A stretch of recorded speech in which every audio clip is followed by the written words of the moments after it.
कर्तावे स्तोत्रम, प्रभु की महिमा हो, उसकी स्तुति हो, उसकी प्रशंसा हो। फिर एक बार इस सुंदर और पवित्र समय में आप सबों का मैं स्वागत करता हूं इस YouTube के चैनल पर, जहां पर आप लोग लगातार आते हैं, प्रभु की वाणी को सुनते हैं। और मेरा विश्वास है कि आपका इन वचनों को सुनना परमेश्वर व्यर्थ नहीं जाने देता। हालेलुया। आज फिर एक बार हम सबों को प्रभु ने इकट्ठा किया है, जिस विषय में हम अध्ययन और मनन कर रहे हैं। प्रभु का धन्यवाद हो, परमेश्वर उसके द्वारा लोगों को आशीषित कर रहा है। आमीन। और प्रभु आशीषित इसलिए करता है क्योंकि आप वो आशीष का उगम स्थान है। Hallelujah. As I told you in this series that we are the channel of blessings, but then the source is God. Amen. परमेश्वर उगम स्थान है और हम वो मार्ग है जहाँ से आशीषों को आगे लेकर जाता है। आमीन। और उसी विषय में हम सीख रहे हैं। जब हमारे जीवन से वो आशीषों को बढ़ाता है, जब उस अभिषेक के बहाव को बढ़ाता है, तो कौन सी बातें हैं हमारे जीवन में जो उस अभिषेक के बहाव को रोकती है, उस विषय में हम लोग अध्ययन और मनन कर रहे हैं। और मेरा विश्वास है पिछले 15-16 दिनों में जो भी हमने सीखा है, उसके द्वारा प्रभु ने आपको बहुत आयत की आशीष दी है। हालेलुया। आज फिर एक बार उसी विषय में, जिसको हम पिछले कई दिनों से कंटिन्यू कर रहे हैं, 2 सप्ताह से अधिक से समय हो गया है, things that stop the flow of anointing, वो बातें जो आपके अंदर से अभिषेक के बहने को रोकती है, उस विषय पर हम अध्ययन और मनन कर रहे हैं। आज फिर एक बार उसी विषय के बारे में हम सीखेंगे, लेकिन इससे पहले रोज जैसे हम पवित्र शास्त्र पढ़कर प्रभु का धन्यवाद देते हैं, आइए आज फिर एक बार हमने पढ़ने के लिए कुछ वचन चुने हैं, जिसके द्वारा हम परमेश्वर की महिमा करेंगे और परमेश्वर का गुणानुवाद करेंगे। परमेश्वर का वचन कहता है कि परमेश्वर किसी मनुष्य का कर्जदार नहीं है। हालेलुया। प्रियो, एक भजन संहिता उसका 40 अध्याय और उसके पहले 8 वचनों को हम पढ़ेंगे। Psalms chapter 40 verses 1 to 8। भजन संहिता उसका 40 अध्याय, उसके पहले 8 वचन हम पढ़ेंगे। मेरा विश्वास है आपके पवित्र शास्त्र आपके पास है। आइए इस समय हम लोग वचनों को एक साथ मिलकर हम पढ़ेंगे। मैं धीरज से यहोवा की बाट जोहता रहा और उसने मेरी ओर झुककर मेरी दोहाई सुनी। उसने मुझे सत्यानाश के गड्ढे और दलदल की कीच में से उबारा और मुझको चट्टान पर खड़ा करके मेरे पैरों को दृढ़ किया है। उसने मुझे एक नया गीत सिखाया जो हमारे परमेश्वर की स्तुति का है। बहुतेरे यह देख कर डरेंगे और यहोवा पर भरोसा रखेंगे। क्या ही धन्य है वह पुरुष जो यहोवा पर भरोसा रखता है और अभिमानियों और मिथ्या की और मुड़ने वालों की ओर मुंह न फेरता हो। हे मेरे परमेश्वर यहोवा, तूने बहुत से काम किए हैं। जो आश्चर्य कर्म और कल्पनाएं तू हमारे लिए करता है, वो बहुत सी है, तेरे तुल्य कोई नहीं। मैं तो चाहता हूँ कि खोलकर उनकी चर्चा करूँ, परंतु उनकी गिनती नहीं हो सकती। मेल बलि और अन्न बलि से तू प्रसन्न नहीं होता। तूने मेरे कान खोद कर खोले हैं। होम बलि और पाप बलि तूने नहीं चाहा। तब मैंने कहा, देख मैं आया हूँ, क्योंकि पुस्तक में मेरे विषय ऐसा ही लिखा हुआ है। हे मेरे परमेश्वर, मैं तेरी इच्छा पूरी करने से प्रसन्न हूँ और तेरी व्यवस्था मेरे अंतःकरण में बसी है। मैंने बड़ी सभा में धर्म के शुभ समाचार का प्रचार किया है। देख, मैंने अपना मुंह बंद नहीं किया। हे यहोवा, तू इसे जानता है। मैंने तेरा धर्म मन ही में नहीं रखा। मैंने तेरी सच्चाई और तेरे किए हुए उद्धार की चर्चा की है। मैंने तेरी करुणा और सत्यता बड़ी सभा से गुप्त नहीं रखी। हे यहोवा, तू भी अपनी बड़ी दया मुझ पर से न हटा ले। तेरी करुणा और सत्यता से निरंतर मेरी रक्षा होती रहे। प्रभु इन पढ़े हुए वचनों पर हम में से प्रत्येक को आशीष दे। मैंने एक्चुअली आपसे कहा था हम 8 ही वचन पढ़ेंगे, परंतु प्रभु की आत्मा ने मुझे कहा कि हमें ये पूरे 11 वचन पढ़ने हैं। हालेलुया। आमीन। वचन कहता है, मैं धीरज से यहोवा की बाट जोहता रहा और उसने मेरी ओर झुककर मेरी दोहाई सुनी। पूरा वचन अंडरलाइन कर लीजिए, बहुत इंपॉर्टेंट है। जब आप धीरज से यहोवा की बाट जोहते हैं, तो वो आपकी ओर झुककर आपकी प्रार्थना को सुनता है। हालेलुया। लेकिन आपको बाट जोहनी पड़ेगी। हालेलुया। प्रार्थना की और तुरंत उत्तर पा लिया और प्रभु को धन्यवाद दिया, ऐसा हर बार नहीं होगा। आमीन। मैं धीरज से यहोवा की बाट जोहता रहा, ऐसा दाऊद कहता है। हालेलुया। जब आप प्रतीक्षा करते हैं, जब प्रार्थना और उत्तर के बीच का जो समय होता है, इसमें जो धीरज के साथ यहोवा की बाट जोहता है, परमेश्वर उसकी ओर झुककर उसकी दोहाई को सुनता है। ये प्रभु का वायदा है। हालेलुया। उसने मुझे सत्यानाश और गड्ढे और दलदल की कीच में से उबारा और मुझको चट्टान पर खड़ा करके मेरे पैरों को दृढ़ किया है। हालेलुया। प्रियो, जो सर्वोच्च प्रभु के आश्रय में घर अपना बनाता है, वो सर्वशक्तिमान की छाया में ठिकाना पाएगा। ऐसा प्रभु का वायदा है। ईमान। जब आप यहोवा की बाढ़ जो होते हैं उसकी प्रतीक्षा करते हैं तो आप जिस भी परिस्थिति में हो उस दलदल से, उस कीच से वो आपको उबारता है। हालेलुया। और आपको केवल उसमें से निकालता नहीं है लेकिन उस अंधकार की तराई से निकाल कर आपको ज्योति की चट्टान पर खड़ा करता है और आपके पाँव में सामर्थ और बल को भर देता है ताकि आप स्थिर खड़े रह सके। हालेलुया। आगे वचन कहता है, उसने मुझे एक नया गीत सिखाया जो हमारे परमेश्वर की स्तुति का है। बहुतेरे यह देख कर डरेंगे और यहोवा पर भरोसा रखेंगे। आमीन। जब आप यहोवा पर भरोसा रखते हैं, परमेश्वर आपके भरोसे को कायम बना कर रखता है। हालेलुया। वो आपके विश्वास को कभी गिरने नहीं देगा। लेकिन परिस्थिति और समस्या ये है कि हम भरोसा तो रखते हैं पर कुछ ही दिन रखते हैं। जैसे ही हमारी परिस्थिति ऊपर नीचे हो जाती है हम खुद ही डगमगा कर गिर जाते हैं, अपने भरोसे के स्थान से हम नीचे खींचे चले आते हैं। आमीन। लेकिन वचन कहता है कि जो यहोवा पर भरोसा रखेंगे परमेश्वर उन्हें स्तुति के नए गीत देगा। हालेलुया। आमीन। ताकि आपका ध्यान परमेश्वर की स्तुति में लगा रहे, ना कि परिस्थिति की ओर ध्यान लगा रहे। हालेलुया। आगे वचन कहता है, क्या ही धन्य है वह पुरुष जो यहोवा पर भरोसा रखता है। हालेलुया। और अभिमानियों और मिथ्या की ओर मुड़ने वालों की ओर मुंह न फेरता हो। क्या ही धन्य है वह पुरुष जो यहोवा पर भरोसा रखता है। आमीन। वचन कहता है परिस्थिति कैसे भी क्यों ना हो परंतु जो यहोवा पर भरोसा रखेगा परमेश्वर उसके भरोसे को गिरने नहीं देगा। आमीन। परख कर देखे कि यहोवा कैसा भला परमेश्वर है। प्रियो, आगे वचन कहता है, हे मेरे परमेश्वर यहोवा, तूने बहुत से काम किए हैं। जो आश्चर्य कर्म और कल्पनाएं तूने हमारे लिए करता है वह बहुत सी है, तेरे तुल्य कोई नहीं। मैं तो चाहता हूँ कि खोलकर उनकी चर्चा करूं परंतु उनकी गिनती नहीं हो सकती। हालेलुया। परमेश्वर ने जो आश्चर्य कर्म मेरे और आपके जीवन में किए हैं, दाऊद कहता है, प्रभु तूने इतने कार्य मेरे जीवन में किए हैं कि मैं चाहता हूं कि मैं खुलकर उनकी चर्चा करूं, एक एक बात को लोगों तक पहुंचाऊं, परंतु मैं ऐसा कर नहीं सकता प्रभु, क्योंकि तूने जितने उपकार मुझ पर किए हैं उतनी तो मुझे गिनती भी नहीं आती है। अर्थात अनगिनत उपकार परमेश्वर ने मेरे और आपके जीवन में किए हैं जिसकी गिनती नहीं हो सकती। पर जितना अधिक हो सकता है, दाऊद कहता है, उतना अधिक मैं तेरा धन्यवाद करूंगा और तेरे बारे में लोगों को बताऊंगा। हालेलुया। आमीन।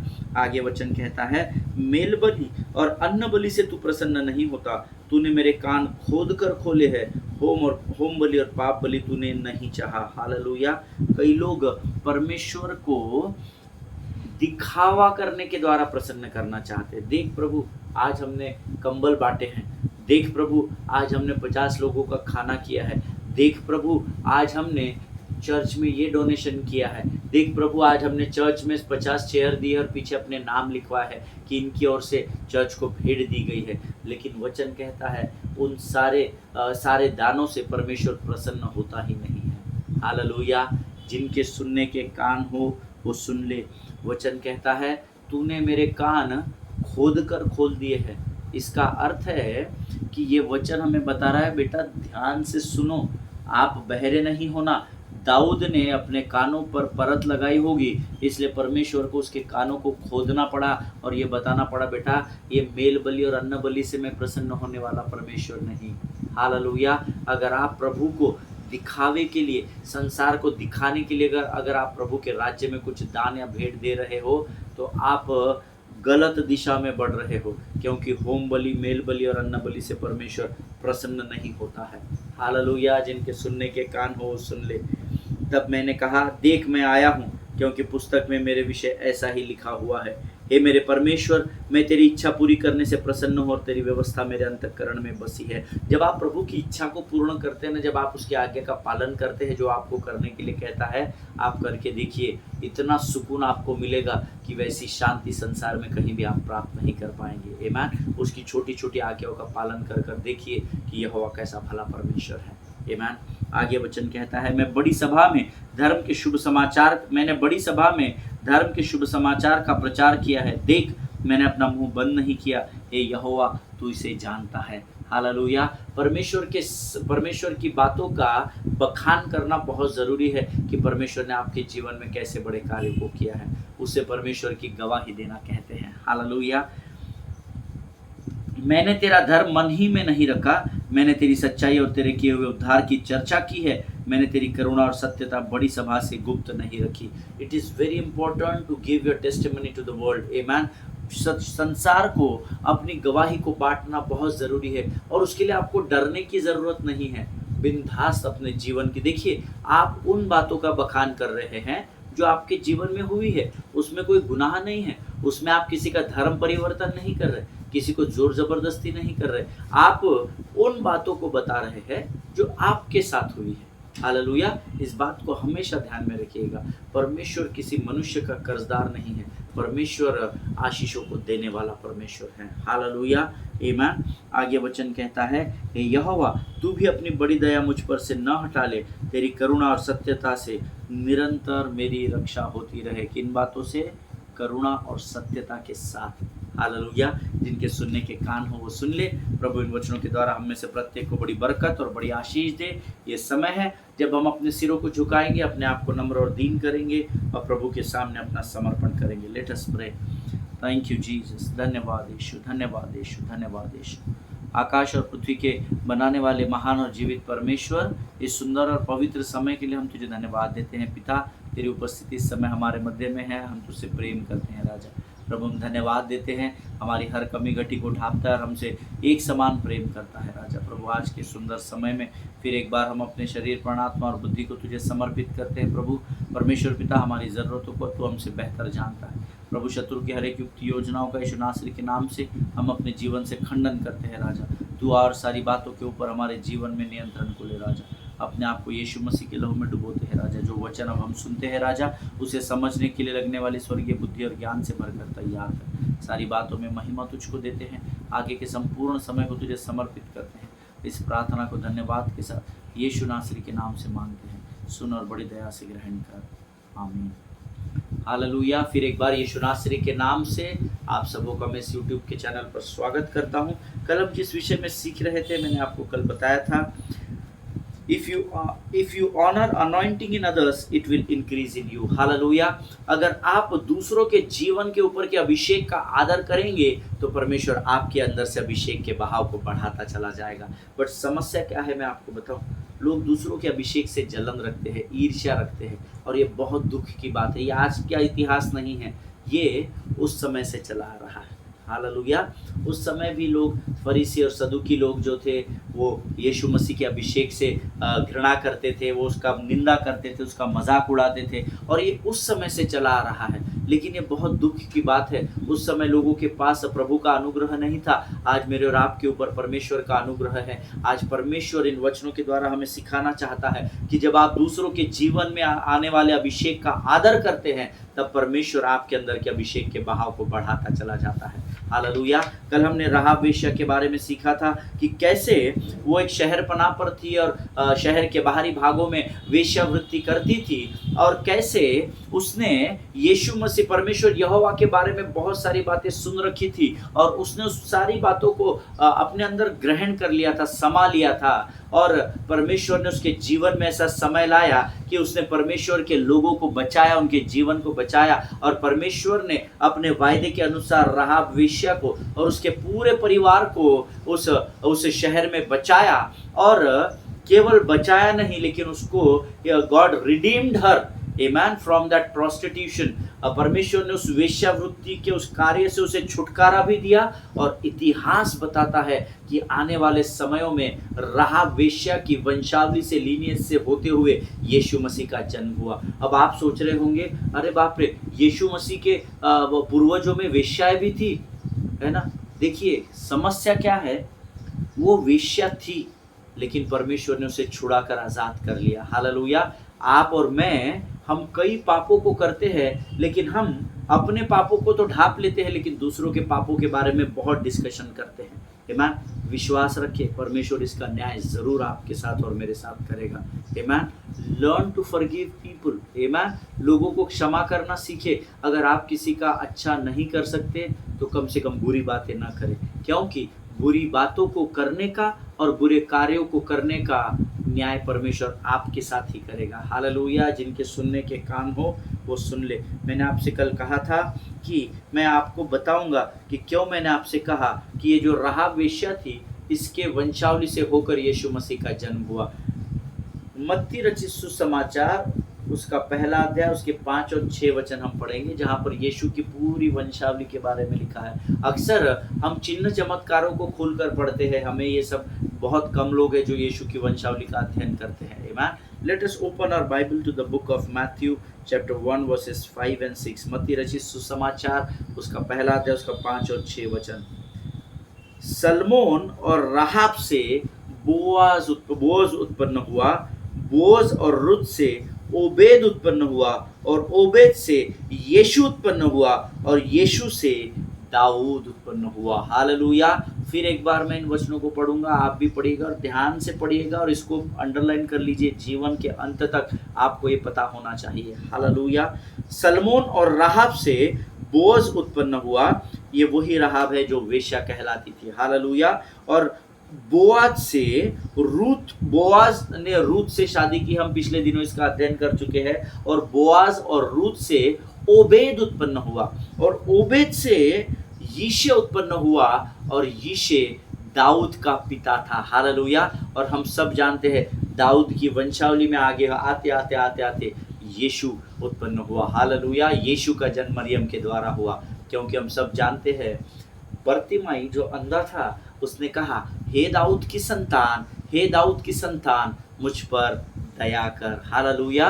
इसीलिए मैंने आपसे कल के अध्ययन में कहा था कि ये राहाब वेश्या जो थी, परमेश्वर ने केवल इसके परिवार को नहीं बचाया, परंतु इसको उस गंदगी से आजाद किया और उसे इतनी धन्य स्त्री बनाया कि परमेश्वर ने यीशु मसीह की वंशावली में उसको जोड़ दिया। हालेलुया।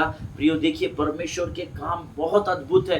परमेश्वर बुरे लोगों को त्यागने वाला परमेश्वर नहीं है, और वही स्वभाव आपके अंदर होना चाहिए। अगर किसी ने बुराई की है उसको बाइकआउट नहीं करना, उसको आपसे दूर नहीं करना, क्योंकि उस आत्मा का हिसाब अगर वो अंधकार में चली जाती है आपके व्यवहार के द्वारा, तो उस आत्मा का हिसाब, उसका न्याय परमेश्वर आपके द्वारा जरूर करेगा, आपके साथ जरूर करेगा। जिनके सुनने के कान हो वो सुन ले। लोगों का न्याय करना बंद करे।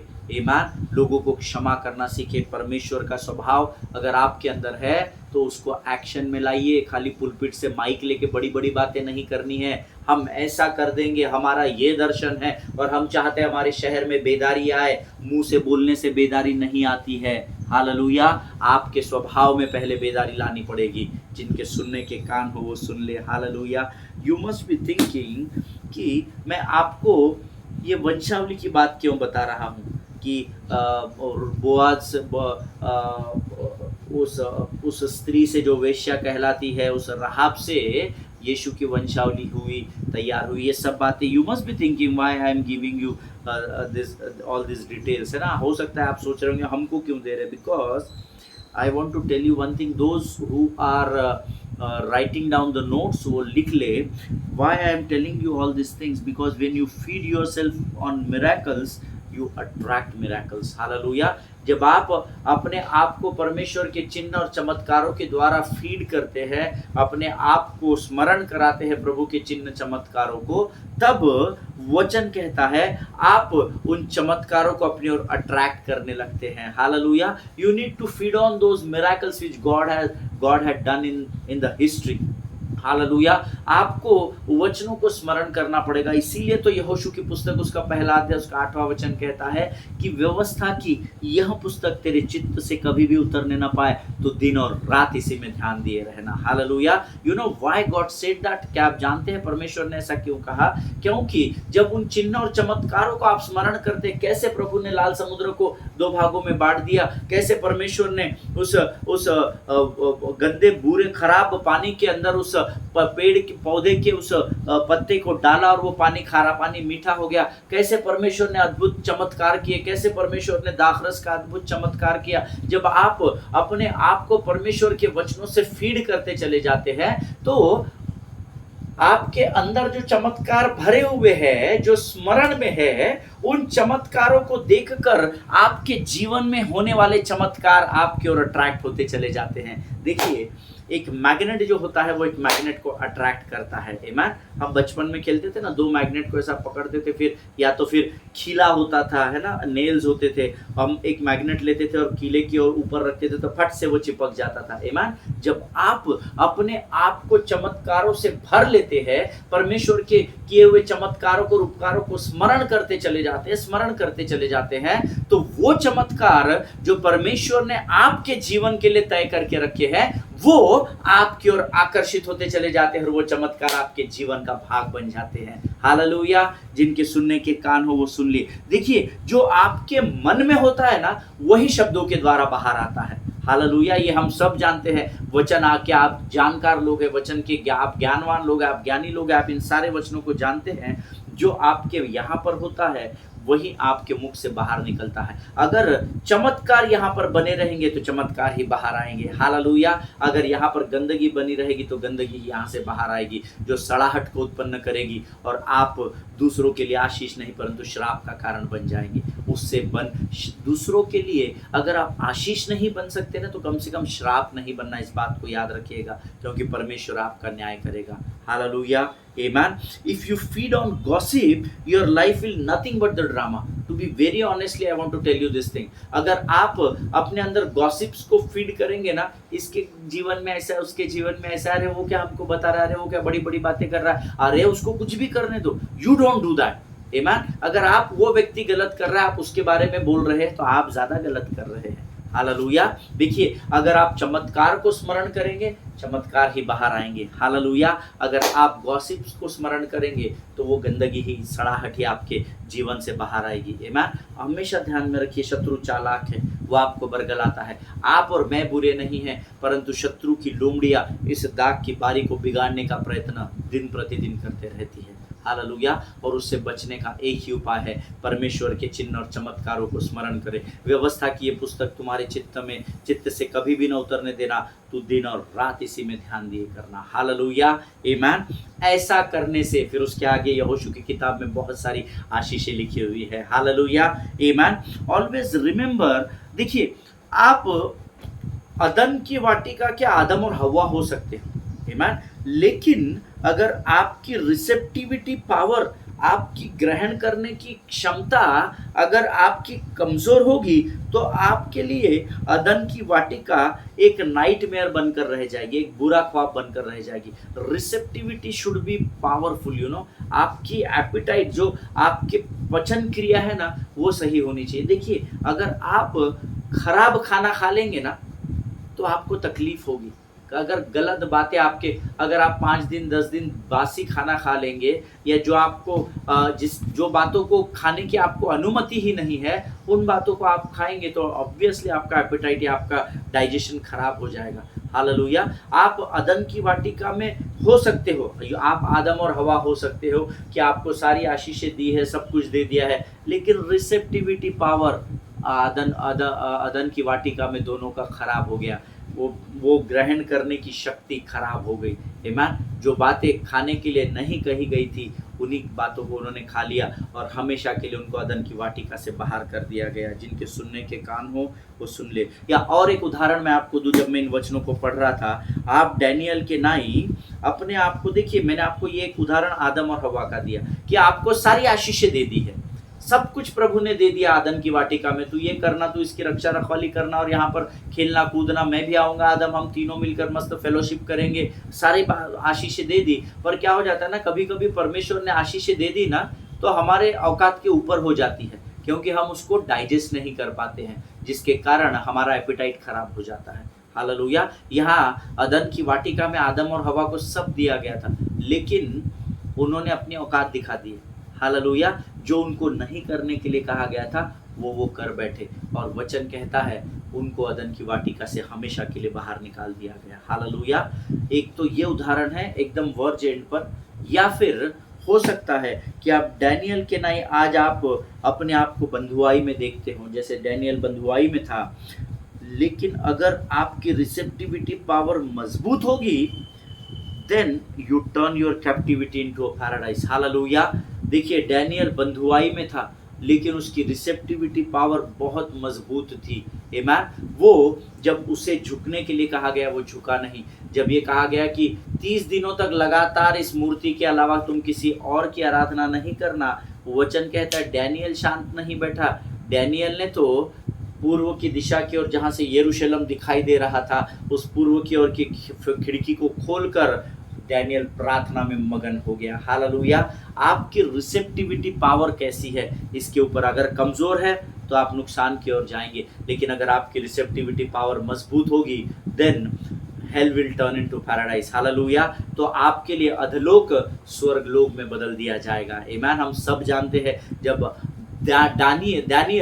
डैनियल जब अपने वाचा पर परमेश्वर के साथ खड़ा हो गया तो शत्रु ने कितनी भी कोशिश क्यों ना की हो, लेकिन वचन कहता है परमेश्वर ने डैनियल को सामर्थ से भर दिया। हालेलुया। आमीन। Receptivity is very important. What you are receiving that will move come out. Hallelujah. इसीलिए मैंने आपको बोला कि आप दूसरों के अभिषेक का जब आदर करते हैं तो आपके अंदर से अद्भुत अभिषेक परमेश्वर बाहर निकालता है। हालेलुया। दूसरों का न्याय न करें, दूसरों के को पॉइंट आउट न करें। आप किसी का अच्छा नहीं कर सकते तो बुरा नहीं करना, इस बात को हमेशा ध्यान में रखिएगा। अगर आपके साथ किसी ने बुरा व्यवहार भी किया है उसके लिए भी आप प्रार्थना ही कीजिएगा। परख कर तो देखिए कि यहोवा कैसे बड़े और आश्चर्यकर बड़े महान कार्यों को आपके जीवन में करता है। आमीन। लेकिन हमारी समस्या ये है कि हम फटाक से किसी के बारे में कुछ बोल जाते हैं, तुरंत हम किसी का न्याय कर देते हैं। अरे नहीं, उस व्यक्ति ने वैसा किया, उसको स्टेज पर नहीं खड़ा करना। अरे नहीं, उसके बारे में शहर में सब जगह उसकी बदनामी हो गई है, उसके विषय में ये बात नहीं करना। No, stop doing that. क्या परमेश्वर ने आपको ये करने के लिए कहा है क्या? नहीं। आप अपनी बुद्धि से नहीं करना। अगर आप अपनी बुद्धि से इस बात को कर रहे हो तो आप पर परमेश्वर का नहीं परंतु शत्रु का भय है, और जो शत्रु के भय में रहेगा वो अंधकार में जाएगा और अंधकार उसे मृत्यु की ओर ढकेल देगा। जिनके सुनने के कान हो वो सुन ले। अगर आप किसी का अच्छा नहीं कर सकते तो आप उसके बारे में बुरा ना कहें। हालेलुया। जब आप दूसरों के अभिषेक का आदर करेंगे, मुझे एक बात की बहुत लगन होती है कि मैं अभिषेक से भरे हुए लोगों के साथ अपने समय को व्यतीत करूं। मैं देखते रहता हूं किसके ऊपर अनॉइंटिंग है यार, किसका अभिषेक है, जिसके साथ मैं उस अभिषेक को रगड़ सकूं, उसको रब कर सकूं, कैसे मैं उस व्यक्ति का आदर कर सकूं। जब आपका स्वभाव दूसरों का आदर करने का हो जाता है, परमेश्वर आपको महिमा से महिमा की ओर लेकर बढ़ता है। हालेलुया। आमीन। देखिए, 2 उदाहरण मैंने आपको बताया। अदन की वाटिका में सब कुछ था पर इनका एपिटाइट खराब हो गया, ये इसको अच्छाई को ग्रहण नहीं कर सके। डैनियल बुरी परिस्थिति में था परंतु उसने कॉम्प्रोमाइज नहीं किया, परमेश्वर ने उसको महिमा से महिमा की ओर लेकर गया। हालेलुया। दूसरों के अभिषेक का आदर करना सीखे, तब परमेश्वर आपके अंदर से भी अभिषेक को बहाएगा। आमीन। Just don't waste your time scrolling. बहुत सारे लोग क्या कर रहे हैं इन दिनों में, आपको पता है आपके मन में करप्शन क्यों है, आपके मन करप्ट क्यों हो रहे हैं? Because you are wasting your time in scrolling Instagram, Twitter, WhatsApp और पता नहीं बहुत सारे फेसबुक और बहुत सारे सोशल मीडियाज के अलग अलग ऐप्स है, जिसको स्क्रोलिंग करने में आप अपने जीवन को खराब कर रहे हैं। You may feel good by doing that.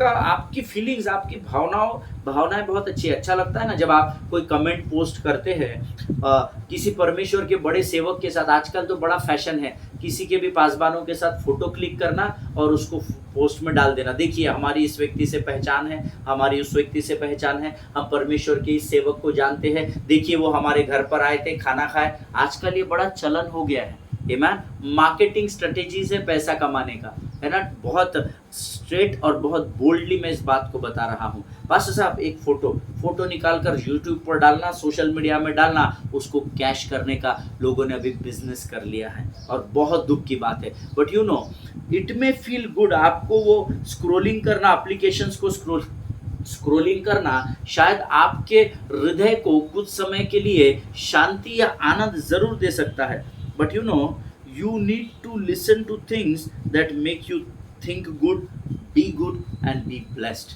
Amen. लेकिन ये फालतू बातों को स्क्रोलिंग करके अपना टाइम पास करने से अच्छा है उन बातों को पढ़िए, उन बातों को सुनिए, उन बातों को खोजिए जो आपके आत्मिक और आत्मिक के साथ हर क्षेत्र में आपके लिए उन्नति का कारण बन सके। हालेलुया। जिनके सुनने के कान हो वो सुन ले। I was pastor Shamit was telling us that day, हमारे पासवान है वो उस दिन हमको बता रहे थे कि हम on an average 6 to 7 hours screen पर बिताते हैं 24 घंटे में से। 10 मिनट, 20 मिनट, 15 मिनट, 5 मिनट ऐसा करते करते करते करते on an average world report ये बताता है कि एक आम आदमी 6 से 7 घंटे अपने जीवन के स्क्रीन पर स्क्रोलिंग में बिता देता है। आमीन। बड़े दुख की बात है। उन 6 to 7 आवर्स में आप क्या खोज रहे हैं? क्या आप अपने आप को प्लीज कर रहे हैं? कितने लाइक्स मिले मेरे फोटो पर? हर 2-2 घंटे बाद देखेंगे। मैंने गाना अपलोड किया है, मैं देखता हूँ मंडे को गाना रिलीज होता है, ट्यूसडे को 10K, 1000K, 2000K, 5000K उसमें लाइक्स आ जाते हैं। मुझे बड़ी हंसी आती है। आमीन। I know how to do that. मुझे पता है वो कैसे होता है। लेकिन पीपल आर पेरिशिंग। वचन का ज्ञान न होने से मेरी प्रजा नष्ट हो रही है। प्रियो, हमको इन सारी बातों से निकलना पड़ेगा। जब आप दूसरों के अभिषेक का आदर करना सीखेंगे, परमेश्वर आपके अंदर से अभिषेक की धाराओं को बहा देगा। हालेलुया। जिनके सुनने के कान हो वो सुन ले कि प्रभु का आत्मा क्या कहना चाहता है। आमीन। आज हम यहाँ पर समाप्त करेंगे। आइए इस समय हम प्रार्थना करेंगे। खुदावंद परमेश्वर नासरी के नाम से आज के दिए गए वचनों के लिए हम तुझे धन्यवाद देते हैं राजा। ये वचन हम केवल समझने वाले नहीं परंतु इसको अंगीकार करके इस पर चलने वाली जाति बन सके, ऐसी प्रार्थना यीशु नासरी के नाम से करते हैं। अपने आप को यीशु के लहू में सुरक्षित करते हैं। प्रार्थना को धन्यवाद के साथ यीशु के नाम से मांग के सुन और कबूल कर। आमीन। हालेलुया। हम अगले सेशन में फिर एक बार इसी अध्ययन के साथ मिलेंगे। तब तक स्वस्थ रहें, सुरक्षित रहें, एक दूसरे के लिए प्रार्थना करते रहें। अपने पासवानों के लिए, उनके परिवारों के लिए जरूर प्रार्थना करें। सभी को जय मसीह की। God bless you all.